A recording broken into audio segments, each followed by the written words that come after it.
Today I'm going to show you how I bedazzled this bubble tea lip gloss from Dollar Tree. Of course, you're going to need your bubble tea. This is what it looks like in the package.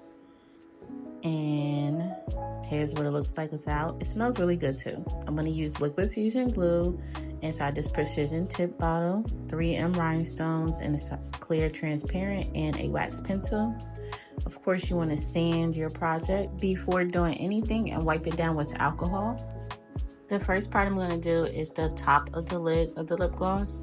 I'm using 3M transparent rhinestones, and what I'm doing is my foundation line.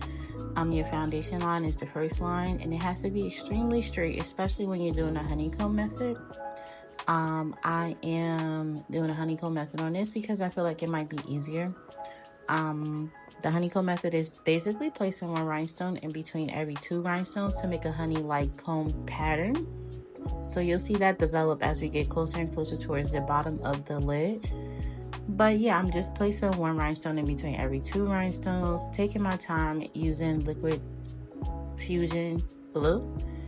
And I don't mention this, but I really do like liquid fusion because it's clear and you can actually see the space. So it's really a great starter glue. So moving right along, I was in Dollar Tree and I found this one. It was a couple of different styles or designs and different lip glosses in Dollar Tree, but I was so intrigued by like the little boba milk one because it had the little boba at the bottom, and it's so cute and it smells so good. It smells just like chocolate. But let me know if you ever had one of these lip glosses or you've tried them. What's your favorite flavor? Just let me know in the comments. And as we progress, you see that the lines are straight, they connect. You can do the honeycomb method diagonally, or you could do it straight. As long as you place a rhinestone in between every 2 rhinestones, you're good to go. Especially with surfaces like this, like that cylinder surface, the honeycomb is really good because it almost always lines up. And here I just added 1M rhinestones because I wanted to fill in that space that was at the bottom. Next I'm going to do is the top of the lid of the lip gloss, and I'm using my 3M rhinestone. I'm just going to go around and around until I get towards the middle. I did apply 2 small 2M rhinestones just to make it look fuller, and this is how it turned out. The next I'm going to do is the base of the lip gloss. Once again, I'm going in with my foundation line. I just want to make sure this line is super straight so that the honeycomb method is pretty much uniform.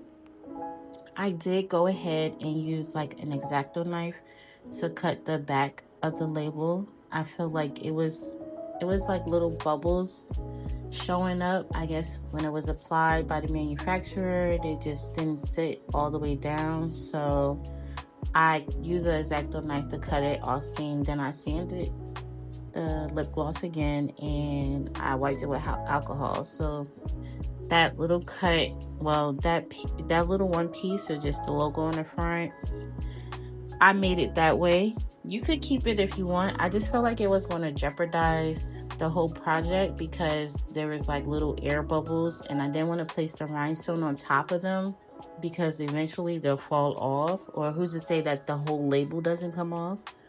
And once again, you know, just it's completely up to you. But yes, I'm continuing my honeycomb method and it's coming out so good. Everything looking so straight and uniform. Like that's what I was going for. And you see how you can see the little bobas in there? I thought that was the cutest thing. Like, oh my God. And then it smells like chocolate. It smells so good. I recommend it for anyone. I haven't used the lip gloss. I think I'm going to give it to my daughter, but this is so pretty. Like, I love it. And I don't know. I feel like Dollar Tree is just like for the girlies on a budget. They really got some good dupes. But this is how it turned out. You can see how the honeycomb just blends perfectly. But let me know what you think in the comments. And don't forget to like and subscribe for more Bedazzled content.